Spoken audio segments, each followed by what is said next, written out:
It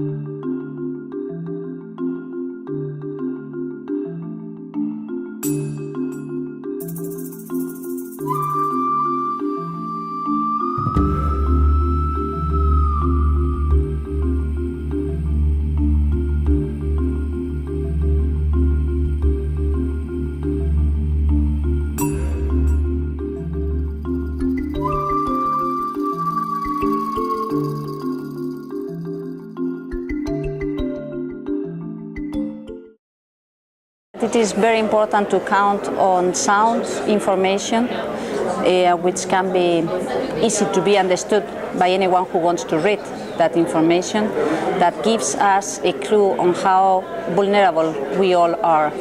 And we need to understand what do we have today and what is the trend for the years to come.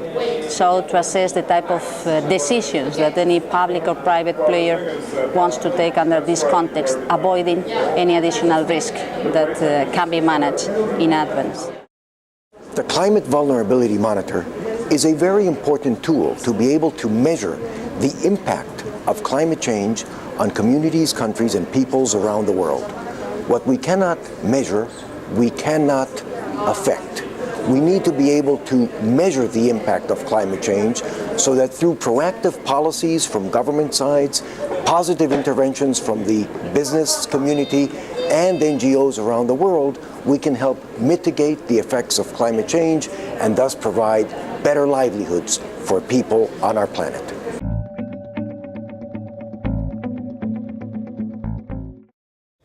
The climate vulnerability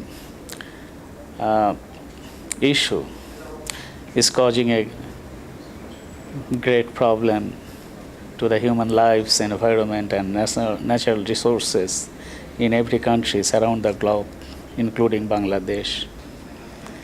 And we are expecting that during this forum, there will be strong representation from affected countries, and at the end of the two-day ministerial event, we will be able to come up with the roadmap of the activities and also with a declaration.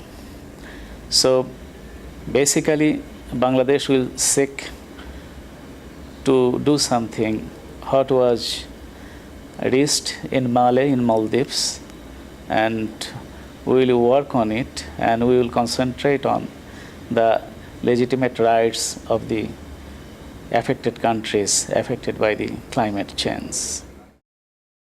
It is absolutely essential that the most vulnerable countries around the world come together and coalesce around the Climate Vulnerability Forum. That will allow them to speak with one voice, to get much more attention to the conditions that they are already facing caused by the advance of climate change. I have great sympathy, great eagerness for this forum to be able to move forward with a very concrete agenda that will also bring many more of the world's resources to help those that are most vulnerable in front of climate change.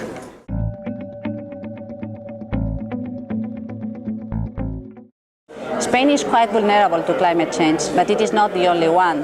The question is that we all are vulnerable, and there are many countries that are very, very vulnerable. And this is a question of justice, but this is a question of common survival too. As far as we do not understand that we need to combine domestic action with multilateral action, we would be failing with our own generation and with the generations to come. So this is why we think that we should push into this type of thoughts and strategies, and not to stay stuck in the very short term, but trying to advance and to manage things in an order that give us an opportunity as humankind to survive.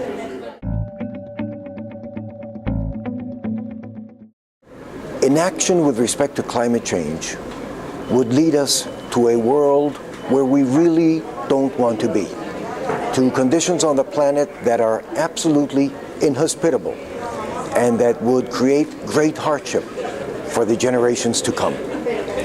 I believe that we can move forward with a positive agenda, that we can enable the economic resources, the intellectual wherewithal, and the technological advancements that we have today to be able to mitigate the effects of climate change and continue to make the world an increasingly safer and better place for all to live in.